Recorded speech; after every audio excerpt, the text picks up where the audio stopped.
I really don't have time for English. I'm so busy and English is hard. It takes a lot of time and effort that I currently don't have. Sounds familiar? Well, continue watching because I'm going to show you what's been preventing you from being successful in English.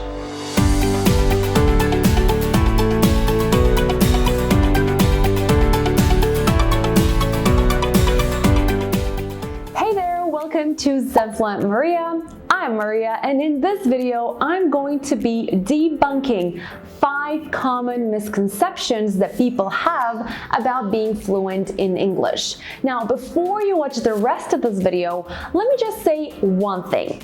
When I say myths, what I actually think is excuses. Because these things are simply not true. And maybe believing in them is exactly what's been preventing you from improving your English fluency. Let me prove to you why you should immediately stop having these beliefs. So make sure you stay until the end of this video because I'm going to give you some really simple tricks on how to get past them. Okay, so the first myth for today, and the one that is annoying me every time I hear it, is I don't have time to focus on English. It is hard anyways. Want to know what I hear when I hear this? I hear I'm giving you a valid reason that I honestly believe in without realizing that this is one of the biggest reasons why I'm never going to get successful in English. Yes, as long as you stick to this myth, there's no improvement in sight for you. And if I hurt your feelings with what I just said, it means that what I'm talking about here resonates with you. It is true for you, unfortunately. Now, let me show you how you can get past this belief. Well, the first thing is to be completely honest with yourself and ask yourself, what am I actually feeling when I say I don't have time? What is it that I'm avoiding?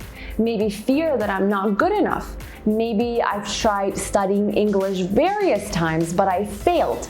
And now I feel like it's just a waste of time. Or maybe you haven't set proper goals, or English is never on your list of priorities and you just cover that up with not having time for it. If this is a common myth you believe in, I would love to know your reason, or as I like to say, excuse for not having time for English. So let me know in the comments below. So my tip for you would be to change your perspective. How to do this, you may ask? I would recommend you to set a realistic goal and have a timeline. Now start with a small goal. For example, I will watch a 10-minute video on YouTube or listen to a 10-minute podcast in English every day for the next 6 months. Listen carefully. 10 minutes a day is all you have to do to start. Or find an English learning app that works for you and spend 10 minutes a day on it. This will enable you to form a new habit and stay focused on the long run. Now, there are tons of online resources you can get for free and improve your English, which leads me to the second myth, read excuse, that I want to talk about today, and that is the only way to learn English is if you pay money to a tutor or teacher to get lessons in English for improvement. I mean, have you ever typed "learn English for free" on Google? I bet you haven't, because you wouldn't be having this belief if you had. We live in the best digital era ever, and if you say there's no way you can learn a language completely for free without having to pay or enroll in courses, you are simply having excuses for not being consistent with your English practice. And if you're not good at Googling, why don't you start on Netflix? Watch a movie, start a TV show, turn off the subtitles, or even better, add English subtitles and start the fun. This is how I started my English language journey. I used to watch cartoons and movies all the time. This is the perfect way to teach your subconscious to pick up on the accent, pronunciation, sentence forming. You can even learn new words. all while being in the comfort of your own bed. Now, don't get me wrong here. I'm not suggesting that you only watch movies and hope that your English will become perfect. What I'm saying here is that you need to just start somewhere. Make it become your habit. Fall in love with the language, and then it will become natural for you to explore options for getting deeper into your English practice. The third and the fourth myths are totally connected to each other, and I will talk about them as one big misconception that goes like this. You must learn to write English before you learn to speak it. And if you study grammar, you're using the best method for speaking and writing English. Who told you this lie? Where did you hear this? I want to know. I really do. Now, think of it like this. We're naturally wired to speak. Even when we're babies, everybody wants us to speak, not write, not read, speak. I've heard a lot of people who think that writing is the most important thing when it comes to learning a new language. And then comes reading, then comes listening, and in the end goes speaking. And I totally understand where this is coming from. If you ask me, the school system is at fault. Our entire school system should be changed.